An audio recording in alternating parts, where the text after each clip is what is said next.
اور یہ نہیں ہونا چاہیے۔ دیکھیں بہت ساری باتیں ہمارے دوستوں نے کر دی، لیکن ایک دو باتیں میں کروں گا۔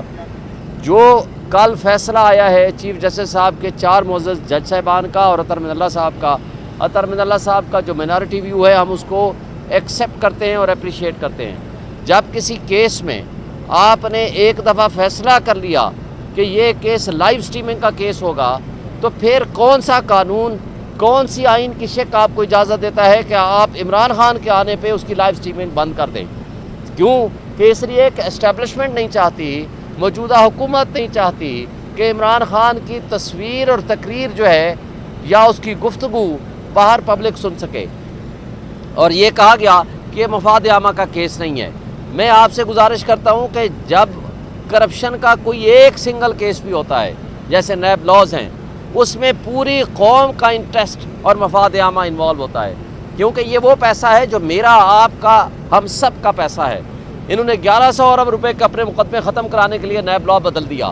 پھر ان کی بے ایمانی آپ دیکھیں کہ پچھلے سال یہ اس بات کو 2 سال پہلے اس بات کو اپریسیشن مانگتے تھے کہ ہم نے 90 دن سے 15 دن کر دیا ریمانڈ کا ٹائم، لیکن پچھلے سال انہوں نے ایک آرڈیننس کے ذریعے اس کو 30 دن کیا، اور اب آرڈیننس کے ذریعے اس کو 40 دن کر لیا۔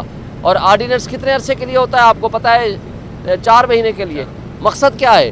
مقصد یہ ہے کہ عمران خان کے خلاف اب نیب جو کہ ایک لحاظ سے تمام ادارے ان کے خلاف جو پروسیڈنگ کر رہے ہیں، نیب تو ایک لحاظ سے باندھی بن کے کھڑا ہوا ہے مافیا کے سامنے، قانون کے مطابق وہ نہیں چل رہا، یہ بڑی زیادتی کر رہے ہیں، لیکن صرف اس لیے کہ تاکہ ریمانڈ لیں تو عمران خان کا 40 دن کے لیے ہو۔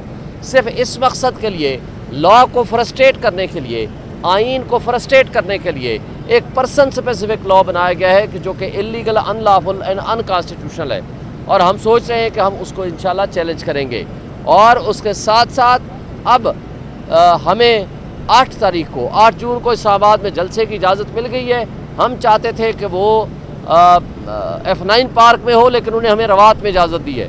ہم اس کو یا تو چیلنج کریں گے جگہ کے لیے، لیکن ہم انشاءاللہ 8 جون کو جلسہ کریں گے۔ اس کے لیے پوری قوم کو میں کہتا ہوں تیار رہیں اور بھرپور جلسہ ہونا چاہیے۔ اور اس کے ساتھ ساتھ جس انداز سے ہمارا دفتر سیل کیا گیا، اس حوالے سے بھی آج تاریخ لگی تھی، اب وہ منڈے کو چلی گئی ہے۔ ہمیں امید ہے کہ جو موجودہ پولیٹیکل وکٹمائزیشن جاری ہے اور یہ کٹ پتلی جو ہمارے اوپر مسلط کیے گئے ہیں اسٹیبلشمنٹ کی طرف سے، انشاءاللہ یہ اپنے عزائم میں ناکام ہوں گے، اور پی ٹی آئی انشاءاللہ